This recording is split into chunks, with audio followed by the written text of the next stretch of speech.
This is raw audio for Mentors for Saints.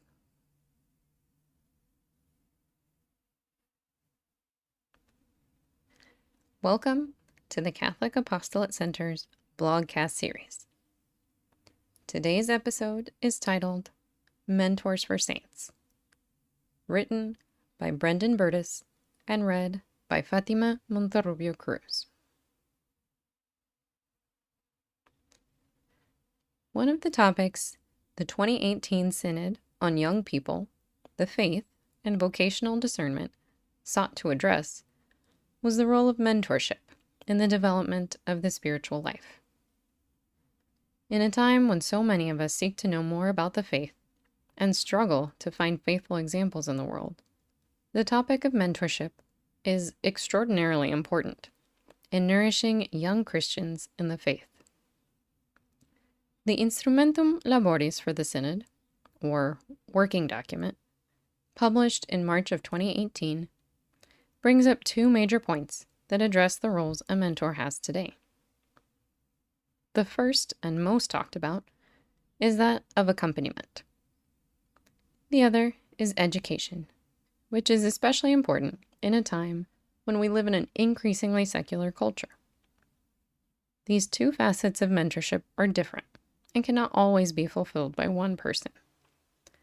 For this reason, the contribution of the community of faith is incredibly important. In my life, faith education came from many sources, but none was more important than my confirmation teacher, who was also my youth basketball coach and the father of one of my best friends. Throughout my life, my mentor helped me to learn and grow more in my faith by inviting me to events and men's conferences. In my confirmation classes, he showed me the beauty of the faith and helped me understand the truth that flows from the Church's teachings. Like many young people, I didn't fully take advantage of a great mentor when I had the chance. But his presence in my life continues today, and his example is a continual witness of what it means to be a faithful Christian. When we look at the life of a saint, we often see the impact other peers, mentors, or saints had in their life. St. Augustine, for example, had two great saintly mentors, St. Monica, his mother, and St. Ambrose. St. Monica, who prayed tirelessly for the conversion of her son, showed the young Augustine an example of the Christian faith in a lived way. Augustine only fully appreciated this until after his conversion. St. Ambrose provided Augustine, who was struggling with his dualist view of the universe, with the truths found in the Christian faith, which strengthened Augustine and propelled him to ultimately become a doctor of the Church. In my life, my friends and peers have been incredible examples of accompaniment. An intimate and baseline knowledge about me makes it so much easier for a friend or peer to understand where I am in life and how to proceed.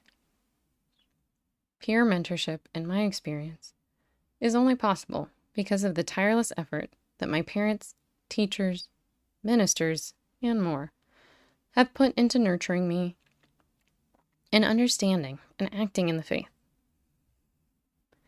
Without those people, I wouldn't have had the faithful and honest advice that is always so valuable to making me a better Catholic. Just as Jesus sent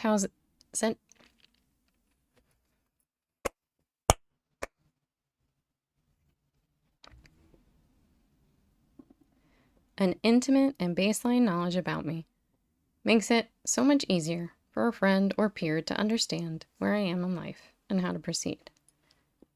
Peer mentorship, in my experience, is only possible because of the tireless effort that my parents, teachers, ministers, and others have put into nurturing me in understanding and acting in the faith.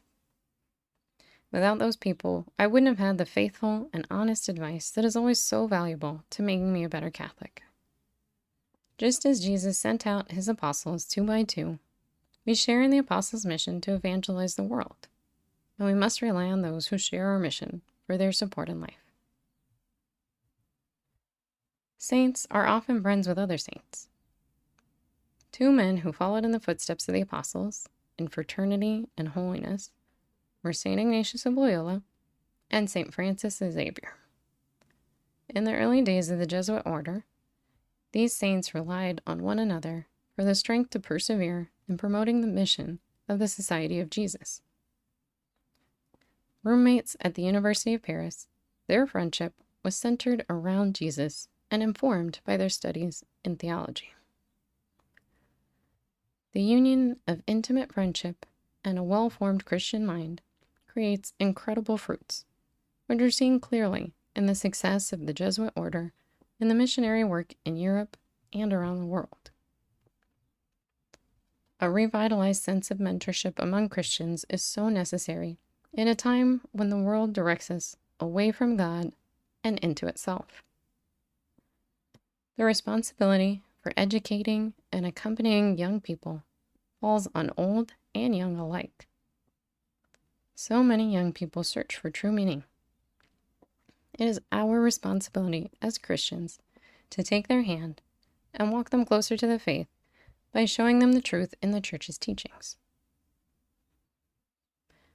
The 2018 Synod is so important because it refocuses on the universal call to holiness.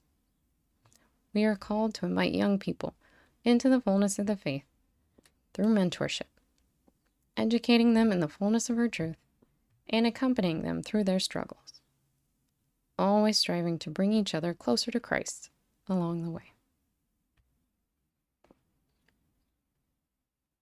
2 questions for reflection.